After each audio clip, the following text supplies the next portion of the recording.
Olá, meus amores! Vamos ter mais uma semana de língua portuguesa com a professora Clara Makuyama. Vamos lá? Com o tema desta semana, vamos ter narração e os seus elementos da narrativa, certo?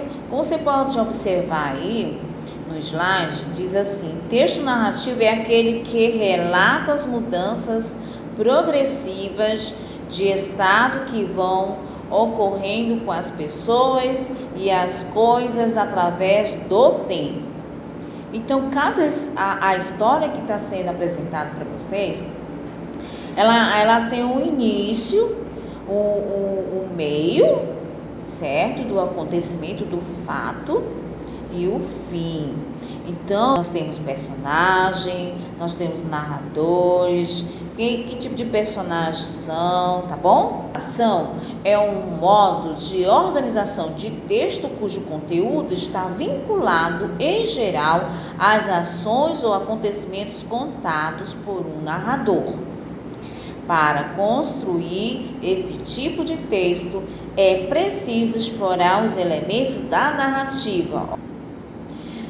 Exemplos de textos narrativos: piadas, notícias, reportagens, romances, contos, relatos pessoais, fábulas, tirinhas. Elementos da narrativa é o enredo, personagem, espaço, tempo e narrador. Vamos lá. O enredo. O que quer dizer o enredo? É um conjunto de fatos ligados entre si que fundamentam a ação de um texto narrativo. O enredo pode ser organizado de diversas formas. Observar a seguir. A organização mais comum: situação inicial, o personagem e o espaço são apresentados. Conhecimento de um conflito, surge uma situação a ser resolvida que quebra a estabilidade de personagens e acontecimentos. Desenvolvimento: busca de solução do conflito e o clímax, ponto de maior tensão da narrativa, ou aliás, na narrativa. Desfecho é a solução do conflito. Então, meus amores, o enredo, ele vai ser o principal da narrativa. O espaço é o lugar em que a narrativa ocorre. Observa a figura aí, que tem uma casa bem distante, perto da natureza, né? A construção do espaço contribui para elaborar os personagens. Se o autor descreve uma personagem que mora na cidade, em uma casa grande e todo organizado, o leitor imagina certas características para esse personagem, diferente das que suporia para alguém que sempre viveu num deserto, por exemplo. Certo? Em uma narrativa pode ser definido como a duração da ação, pode ser cronológica ou psicológica. No tempo cronológico, os fatos, lembra logo no início que eu abri para vocês os slides? Então, cada quadrinho ali, ele vai indicar a cronologia do fato que está acontecendo, certo? Então, os fatos são apresentados de acordo com a ordem dos acontecimentos. Já o tempo psicológico é a maneira pela qual a passagem do tempo é vivenciado pelos personagens. O tempo, nesse caso, não é uma sequência temporal linear, pois é medido pelas emoções e não pelo relógio. Narrador. Tudo na narrativa depende do narrador, isto é, a voz que conta a história. O ponto principal de uma narrativa é o seu ponto de vista, ou seja, a perspectiva, o modo de contar e de organizar o que é contar. Desse modo, o narrador funciona como um mediador entre a história narrada e o leitor, ouvinte ou espectador. Basicamente, existem 3 tipos de ponto de vista, ou foco narrativo determinado pelo tipo de narradores. 1. Narrador personagem é o que conta a história da qual ele participa. Ele é participante.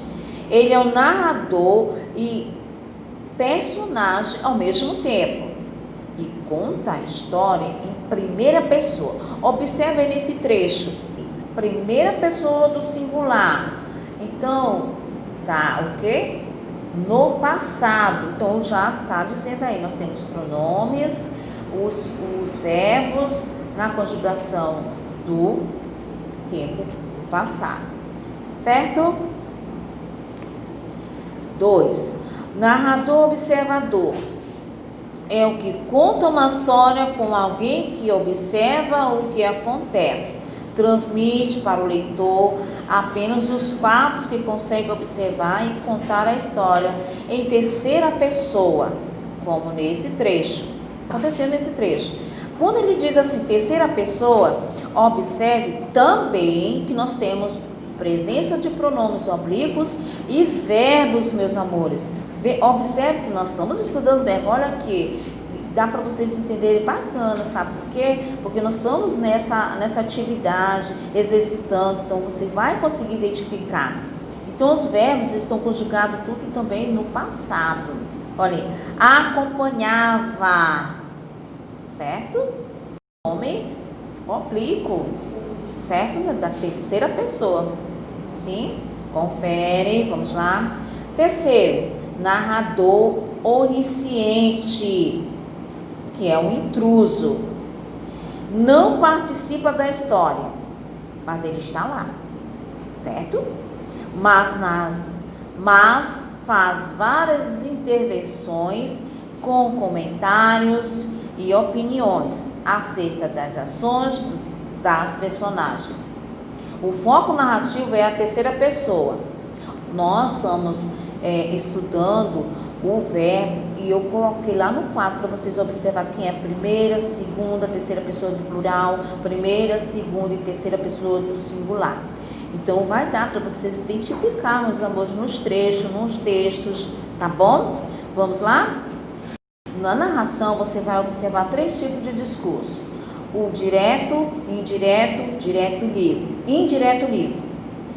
Direto é o personagem fala, usa-se travessão. Indireto, o narrador orienta as ações sem que hajam falas. Indireto livre, o narrador fala o que os personagens querem dizer ou sentem. Personagem é um ser criado para um texto narrativo, pode simular as características de uma pessoa, pode ser um animal, sentimento ou objeto personalizado. Bem, lá no livro de vocês, na página 99 da oficina de escritores, nós vamos falar sobre isso, a descrição do personagem, certo, meus amores? Então tem um texto, Mãe com medo de lagartixa. Então, nós vamos trabalhar sobre essa situação, esse ponto, sabe? As características do personagem, certo? Numa narrativa, pode haver personagens principais que ocupam o primeiro lugar no acontecimento e personagens secundários. Ao criar personagens, devem-se desenvolver características físicas e psicológicas para eles. É preciso mostrar ao leitor como se parecem ou vertem, andam, falam, pensam, sentem. Alguns gêneros permitem descrições mais trabalhadas. Quanto isso, não é possível descrever o espaço e uma característica da personagem. Já dá uma boa ideia de como ela é. Vai facilitar, meus amores, esse estudo aqui, viu? Vamos lá. Classificação dos personagens. Nós temos aqui como é importante e a função deles na história. A força dramática de um enredo está na busca de um personagem por um desejo e nos conflitos que dificultam ou impedem que ele alcance seu objetivo. Portanto, ao caracterizar o protagonista da sua história, você deve considerar a rede de relações e oposições que ele forma com os outros personagens. Classificação dos personagens. Nós temos o protagonista, que é o personagem mais bem desenvolvido na história. A experiência do protagonista é o foco da narrativa, é a parte da perspectiva desse personagem sobre o conflito da história, que julgamos tudo o que ele acontece durante o enredo. O antagonista é o personagem que pode também ser um objeto, animal, monstro, espírito, instituição, grupo social, limitação de ordem física, psicológica, social ou cultural, que traz com uma ameaça, obstáculo, dificuldade ou impedimento ao que o protagonista deseja alcançar. Coadjuvante, um personagem secundário que auxilia no desenvolvimento da história. Figurante, personagem com um papel ilustrativo que não tem relação com o enredo ou nenhum dos personagens são usados apenas para compor um cenário. Então, meus amores, quem está assistindo o filme Jesus, ali quem é o principal? Quem é o personagem? Pois é, ele é o principal, Jesus. Os personagens são os seres que agem na história, que podem ser pessoas, seres místicos, animais, objetos, plantas. Olha só o que nós temos aqui. Nós temos um exemplo do texto Bezerro sem mãe. Crianças, aí está temos a apresentação, que nós temos 1, 2, 3 linhas, é a apresentação do enredo, que é da história. Nós temos a comunicação quebrada, que é a situação do início estabelecido de um conflito, que vem ser da 3ª, 4ª, 5ª linha. O desenvolvimento da história vai da 6ª linha até o penúltimo parágrafo, certo? Então, presta atenção. Temos o clímax, que vem ser aqui o penúltimo parágrafo, e o desfecho da história. Muito obrigada.